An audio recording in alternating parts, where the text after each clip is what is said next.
Le livre que j'ai choisi pour mon 101e roman s'intitule Des papillons puis de la gravité.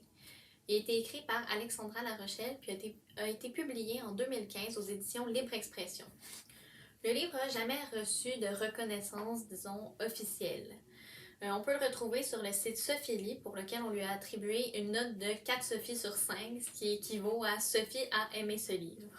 On peut également le retrouver sur le site Les Libraires dans la sélection des 5 livres pour ados qui plaisent aux adultes, ou encore dans les 15 couvertures préférées de 2015. Les papillons puis de la gravité est un livre assez humoristique qui suit la vie d'une adolescente, disons, typique, qui s'appelle Frédégonde au cœur. Pendant environ une année, Frédégonde va devoir apprendre à jongler avec différents obstacles qu'on pourrait qualifier de drames d'adolescents. Elle va notamment devoir apprendre à vivre avec sa nouvelle belle-mère Grano, devoir gérer les crises de sa meilleure amie Stéphanie, puis apprendre à vivre avec le départ de son ami d'enfance Christophe. Malgré tout, le sujet principal de l'histoire est la découverte de Frédégonde par rapport à sa vie amoureuse qu'elle n'a jamais expérimentée. Mais comme elle le dit si bien, ce roman n'est pas un roman à l'eau de rose, mais bel et bien un roman à l'eau de cactus. Je recommande cette œuvre à tous ceux qui pourraient se la procurer parce que Frédégonde défie les archétypes féminins. En effet, sans être la fille timide qui lit toujours dans son coin, elle n'est pas non plus la reine du bal parfaite en tout point. Alors que oui, parfois Frédégonde va être gênée, parfois elle va être effrontée, on a aussi accès à ses peurs et ses faiblesses, à ses grandes peines et à ses grandes joies. Frédégonde est faite de couleurs et de contradictions, ce qui fait qu'il est très facile de se reconnaître en elle. De plus, l'écriture très émotive de l'œuvre relie le fond et la forme. À mi-chemin entre journal intime et discussion entre amis, on a vraiment accès à toutes les pensées les plus intimes de Frédégonde. On va aussi voir une grande différence dans la ponctuation quand, par exemple, Frédégonde va vivre de fortes émotions, de colère ou d'excitation.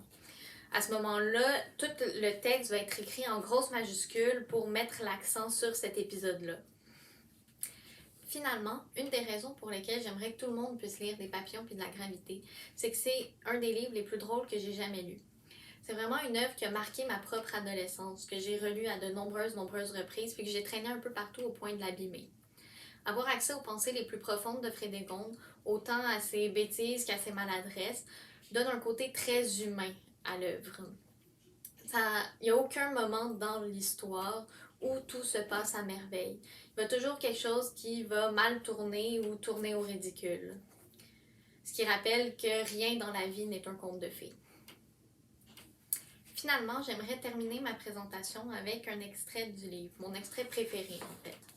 Donc, je vous le montre.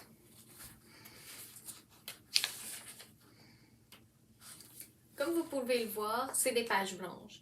Parce que c'est suite à Frédégonde qui reçoit une nouvelle qui l'étonne beaucoup. Donc, pour montrer sa consternation, l'éditeur a pris la décision de garder les pages qui ont suivi vides, puisqu'elle ne savait pas quoi dire suite à ça. Maintenant, puisque c'était pas vraiment une citation, je vais vous en lire une vraie. Shit! J'avais oublié de me mettre du déo. J'ai fait semblant de replacer ma bretelle de brassière en frottant mon index sous mon aisselle, puis je me suis systématiquement gratté le nez du même index. Ris pas. Toi aussi t'as un petit truc de check-up d'odeur corporelle subtile. C'est sûr. On en a tout un. Bref, je puais pas encore, mais je faisais fucking dur. Je l'ai déjà dit. Donc, j'espère que ma présentation vous aura donné envie d'aller jeter un coup d'œil à cette œuvre-là, qui est vraiment une des meilleures que je pourrais pas trouver. Merci beaucoup.